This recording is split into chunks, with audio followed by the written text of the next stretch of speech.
And finally did what I said he should do, and so on and so on. He stopped doing the things I didn't want him to do anymore, and all that stuff.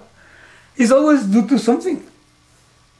Yesterday I have a pain in my knee, now my pain is gone, I feel fine. Before I couldn't stand myself.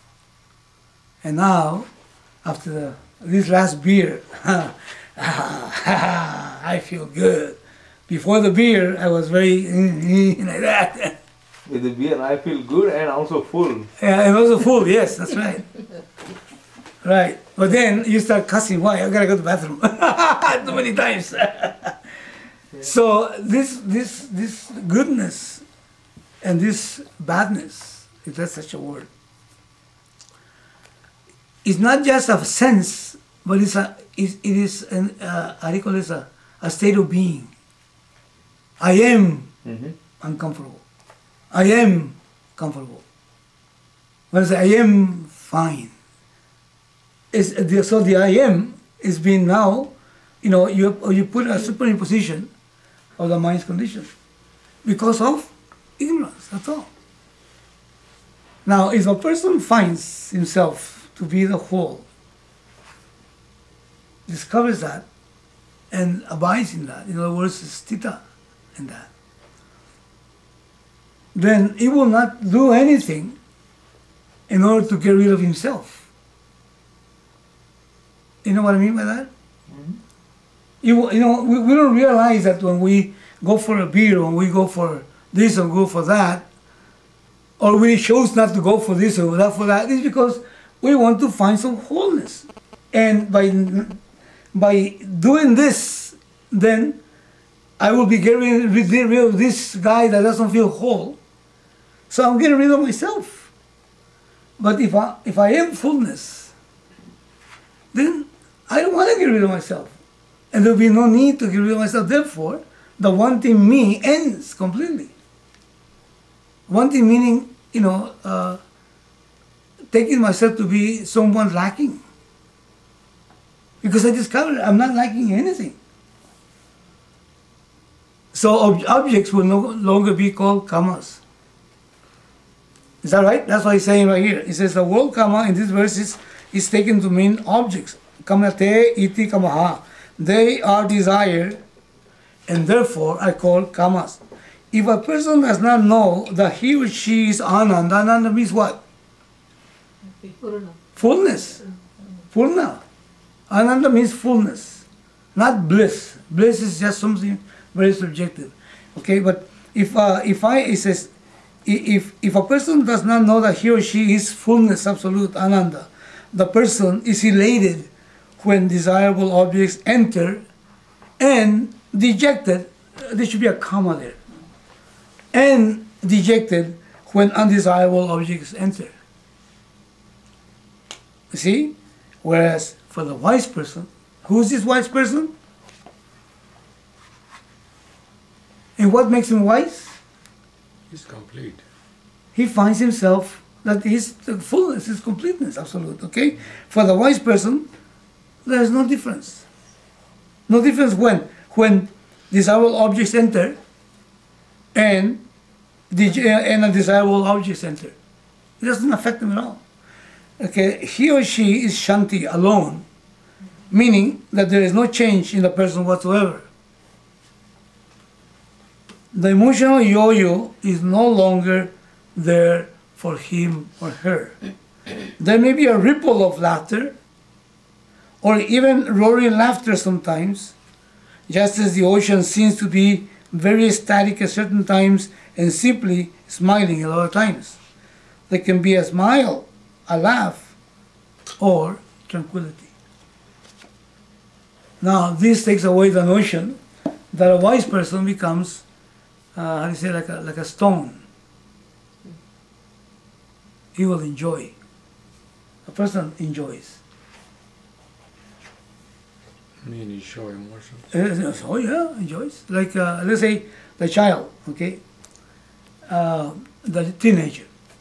There are things that make him depressed and things that make him happy, isn't it? And those things that make him depressed or make him happy don't affect the adult. And the adult and the child will say, oh my God, you're so blah, You're so blah, blah meaning, what's the matter with you? Doesn't this get you excited? And the father and mother just look at it and said, no, that doesn't make, but does it mean the person doesn't enjoy some things? Yeah, he does enjoy some things. But enjoy things that are worth enjoying is grown to a level of understanding that now he puts things in perspective. See the idea? It's like the person that grows up and doesn't go by tasting foods. Even though taste is important. But the importance, is, how do you call this, put aside because of wisdom in terms of health. Is that true? There are things that are tasty, but not necessarily good for you at a particular time. So somebody might say, hey, man, come on, get some of this stuff. No, thank you. I said, what's wrong with you? You can enjoy also. Can you enjoy? Yeah, I can enjoy, but not that. Now, but it tastes good. I know it tastes good. But in the hierarchy of values, I had no value for that. It could be because of health, because of values, certain things. So in the same way, the wise person, will not be what? Upset, being like a yo-yo. Because things enter that he likes and things enter that he doesn't dislike. Doesn't go up and down. Person is equanimous. He calls it shanti. Yeah. And then he translates the word shanti as what? Have you ever heard the word shanti translated like that? Well, how is it translated? Shanti means peace actually. Peace, right? But what is he saying there? Here. Person who doesn't change. There is no change in the person. Yeah.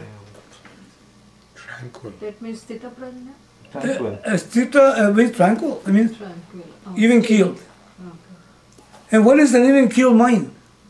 Shanti, shanti, shanti. Alone means free from ripples. Is that right? Mm-hmm. In other words, this yo-yo stuff.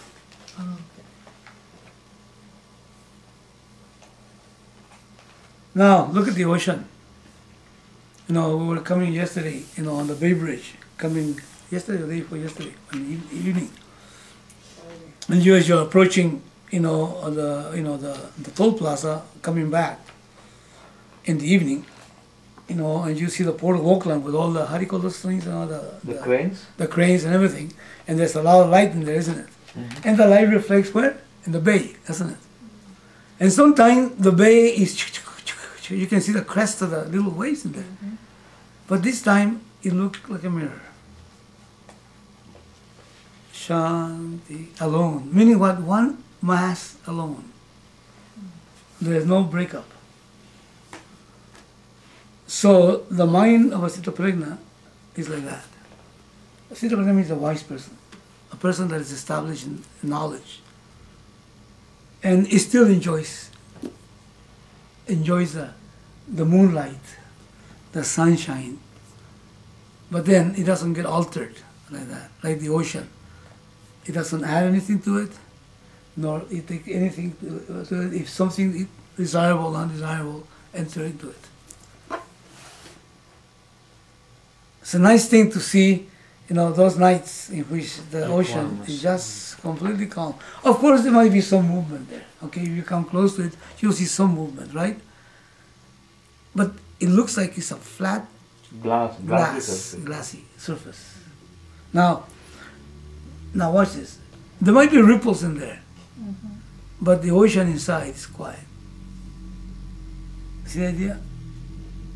That's why there might be laughter sometimes.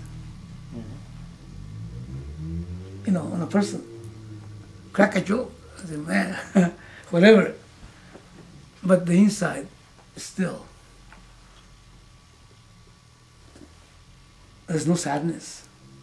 Sadness disappears. Because sadness has to do with me. And if I find myself Purna, who I am, then all sadness disappears. All sadness disappears. The wise person doesn't suffer. sadness. And he doesn't find a need to get rid of himself or herself by stimuli. Even though, might watch a good show, 10 minutes or whatever, enjoys it. But if the light goes out, TV, try to plug it in, see what happens, yeah. But it doesn't get depressed. And then when the thing goes, enjoy, come on, he came on again, let's go sit down again. Enjoys it.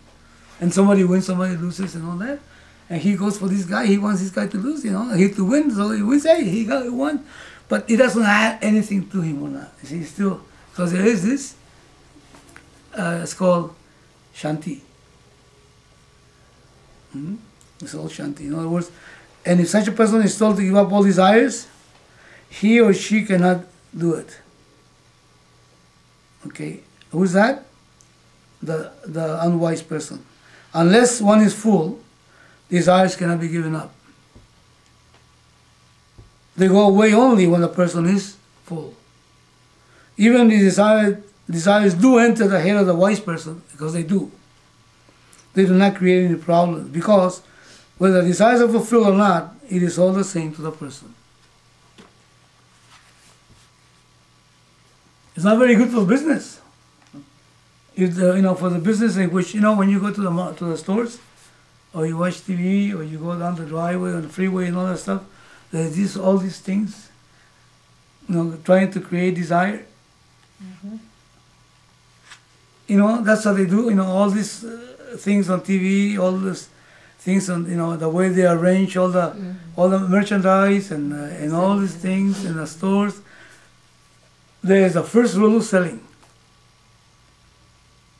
The first rule of selling, and for a salesperson, I'm talking about, because I went through the Dale Carnegie course. Create desire. How do you create desire? By making sure the person, that there's something that the person doesn't have, and then make sure the person learns about it in such a way that he develops a desire for it. That's the first rule of selling, create desire. Magazines, everything, technical stuff and all that. It's got the purpose of creating desire. That's what makes the economy run. Especially, in terms of, how do you call it, the consumer goods like electronics and stuff like that. Oh yeah. See the idea? Yes, great, a lot of desires. That's why there's Smart World Expo every year, right? You don't know about it yet. You can go with a business sense and all that and see what you need and get fun, because of this. But watch out, because otherwise, before you know it, your credit card goes zoom like that. I said, what happened? I still over last year's Smart World Expo purchase. Oh, I gotta get some more, stuck like that. So everything is desired for that. Even the way we dress and the way we address others, If you go, they say if you go and go for an interview, see, the first impression is the one that counts, the first 50 seconds, 30 seconds, whatever it is. So you better be, don't smell bad, make sure your hair is combed well. You create desire. Hey, I like that guy. Which means what? I like to keep him. Now let me check a little more. But right away, you might be very good, but if somehow you are off this fellow's standard, you have no chance. That is why racism is there too. Yeah, where? Yeah, that's why racism is there. That we're all racist in that respect. Where there is a lot of browns, then we're racist against the whites. And where there's a lot of whites, but they're racist against the browns. You see, understand that? Because it's not just racism against the browns. Racism is inherent in a human personality as long as we are abiding in the level of the senses, which means here is a brown person, I'm a white person, and that person, I wish he was like me. He's not the standard.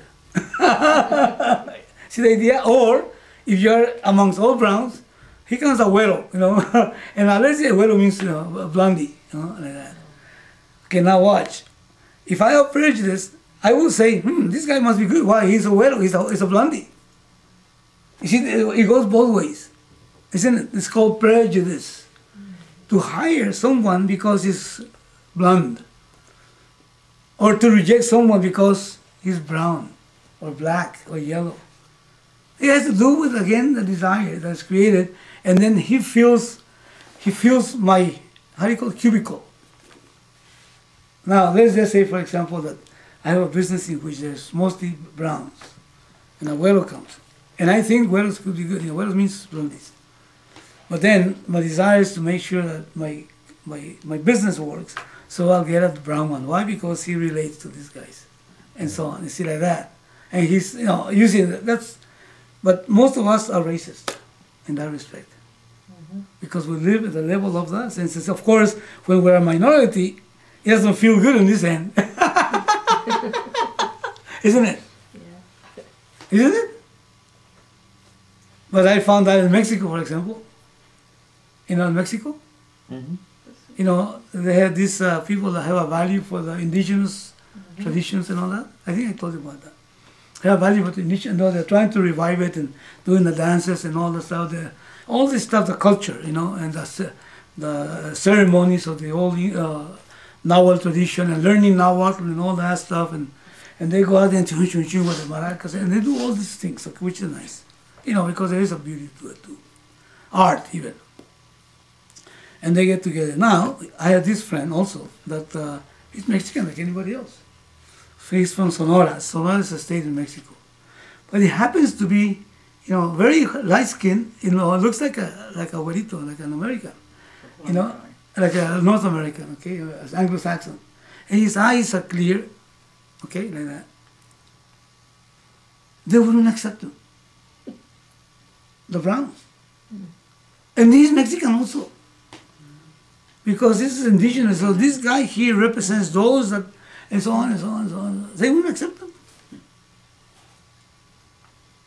And then you say, well, this is just reverse discrimination. No, it's the way it's supposed to be. He has happened to have a group that is all brown, and they seem to be identified with the indigenous cultures and all that. And this guy, he doesn't belong here because he doesn't fit. Now, in Hawaii, I see, you know, that there's browns also, okay, the original Polynesians over there. But you know, they have the dances, and people are, I see a lot of mixture of Japanese and a lot of whites, you know, dancing the hulas and this and that. And even though they are from European ancestry or something, they feel Hawaiian. You know, and then there seems to be, even though there's still discrimination, social and all that stuff. But I found that was going on, and it happens here too sometimes, you know. But in general, we tend to be external, superficial, because it doesn't fulfill our sense of what I think it should be. Meaning, what that I don't like, this I like. These likes and dislikes are the ones that rule. Therefore, if I happen to have the wrong fella here, or if I happen to come to a job when the wrong type of people are there, I'll be very uncomfortable. Is that right? You know, it happens in jobs. You know, people come to a job place and there's all Filipinos, all majority is Vietnamese and so on and so on. So, you know, because these guys talk funny and so on and so on. And so the person will feel very uncomfortable. And I need to change jobs or go to a different department or try to put them down or just isolate myself. You know, the yo-yo is there. Isn't desire a born character or a born instinct? It's natural because we're living at the level of the senses. Yeah. It requires a thinking person with values in which people are accepted because of what they are, in terms of, you know, not in what they think they're supposed to be. It's non-acceptance. But you know where it starts? There's a non-acceptance of ourselves. There's a self-rejection of ourselves. That's why homophobia is there. There's fear. And then, you know, people that are not homophobic, but they're in a homophobic environment. Okay? You know how homophobic is, right? Okay. So that their peers don't think that he's one of them, he behaves as though he hates them too. And then he might even think that if he doesn't reject them, they might think he's like that. Or maybe I'm like that too, you know. So there's this fear. Like Hoover. Hoover? You know who it was? The FBI director. FBI agent. You know, do you know about him? Yeah. He was a founder, one of the founders of the FBI in the United States. FBI is tough stuff. For many presidents, he was he was an FBI president. And he had persecution against homosexuals. He made it a point to pursue homosexuals and put them in the blacklist and, all kinds of stuff. Homophobic, like rabid homophobic. And in the end, it came out that he was homosexual. You see the idea? We have priests right now, ministers in the churches here, that have done the same thing. They were very, adamant against some of these people in government. And then they found out they had their boyfriend. and so on and so on. So it is just responding, in a way to cover it up or to try to, so it is a sense of discomfort here. That's why the yo-yo comes. It is identification with a not self. Can I accept oneself? Therefore, I cannot accept the world. It might be pop psychology, the one I'm bringing about, but it's true. It happens in so many ways. Shame rules. And shame is based on what? Behavior, looks, and all kinds of things. Even if I'm not the one to be actually at fault, but if someone there brings shame to me, then I put him under the rug. It becomes a problem. It becomes like a time bomb in my heart. It keeps annoying at me. Why? Because I'm ashamed of my brother, my sister, my son, my daughter, my wife, and everything else. Even though I have nothing to do with it, but just the fact that I relate to that. Shame rules. And that's the term. It's again a self-rejection. Same syndrome, same problem. So then, for the person that is free, in other words, he recognizes his freedom, his lack of limitation, that person has no problem. No problem. That yo-yo is not there. She will take you as you are. He'll accept you as you are. It's called forgiveness. It's called Shanti, acceptance. Shanti with K. Shanti means accommodation. Now, what about, do I have to know I am fullness in order to have Shanti? Okay? A person can have Shanti, this accommodation, okay? Even before the person recognizes his true self. As a matter of fact, self-knowledge, jnana, cannot take place unless the person somehow grows in maturity to accept others as they are, to have a large heartedness, to be able to accept everyone in those terms. Now, without that, self-knowledge is not possible. Why? Because by having this Shanti, you are asserting, in fact, within avidya, within mithya, what is true about you. Charity, this whole heart, wholeheartedness, to be charitable, to serve others and all that stuff is necessary. Why? Because by doing that, you are asserting the connection that there's no connection but I am you. I don't know if you know this about the Bible. Jesus was a jnani. He knew this stuff.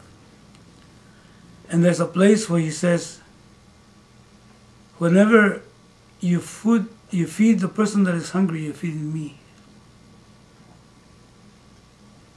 Whenever you cover he or she and you take your cloth off to give it to the one that is cold, you're covering me. Wherever you try to bring joy to the suffering, you're bringing joy to me. What does that mean? When he says I said, wait a second, but he died 2,000 years ago, and I go and take care of the poor and help the needy and all that. I wish Jesus was here so I can cover. No. When you do that to him, you're doing it to me. Because he was not talking from the standpoint of the personality structure. He was talking from the standpoint of what? What was he saying when he says you're covering me, you're feeding me, you're consoling me? Symbolically or No, he's actually, what is he saying? you're doing it to yourself too. No, he says, me, when he's talking about, he's talking like Krishna. Whenever he uses the first person singular, that, I, he's not talking as a cousin of, far cousin of Arjuna. He's talking about the Lord. And the Lord ultimately is myself. Remember that Jesus also said, my Father and I are one. In other words, I am the Father. From the standpoint of personality, I am the Son. But from the standpoint of who I am Him. Him and I are one. So, what is the creatures in the universe? But nothing but the Lord manifested as creatures. You take your dream, and you see all these people, good and bad, and different criminals and saints in your dream world. Who are they if they're not you, the dreamer? Is that right? Can you exclude anyone? Well, let's get rid of the gays. I didn't create gays. We created those two. It's all yours. It's all you. Now, if a character in the dream knows that, then how can he foster hate for others? See the idea? If a person knows, if the character in the dream knows that, you as a person knows that, now you know that, this is Satyam Jnanam Anantam Brahman. I am that. Aham Brahma Asmi. I am that. How can you foster any hate of anyone? You might disapprove behavior. That's a different thing. But you have to understand it also.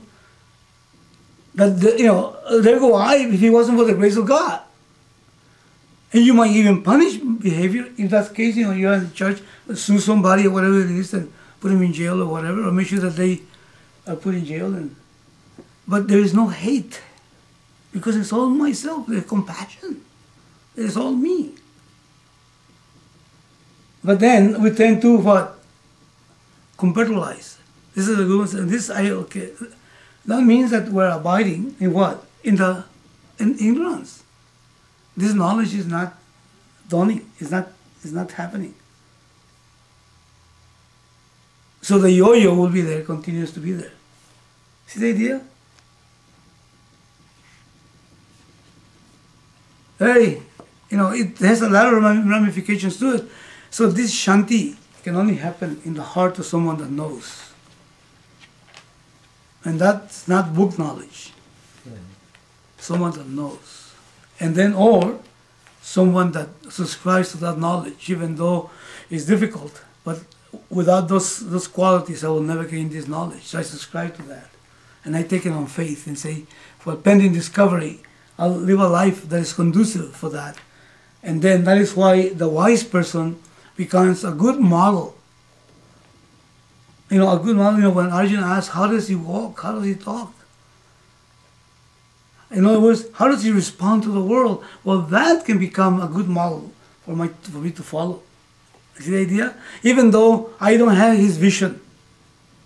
Even though, to me, this is so new that I revert back to being identified with the not-self. And I say, I am this jiva. Then I take that as an icon. That is, the Lord doesn't need to be worshipped. The model needs to be emulated to the level that you can. Are you going to gain the wisdom of the wise? No, you cannot gain it unless you become wise. But you can have actions and behavior and attitudes which are in line with our wisdom. And then who are the models? The wise. Those who you take as wise. That is why many people take the grandmas and your grandpas and uncles or whatever it is, are people that are really lofty in terms of nobility, and they become the gurus, not because of what they say, but in terms of what they show, in terms of the behavior. The people are together. And that's why it is recommended also to read and to study and to become exposed on television in any way you can to the life of the people that are extraordinary. Because then hopefully this mind will pick up some of those qualities. attributes that it doesn't Right. have now. One makes one's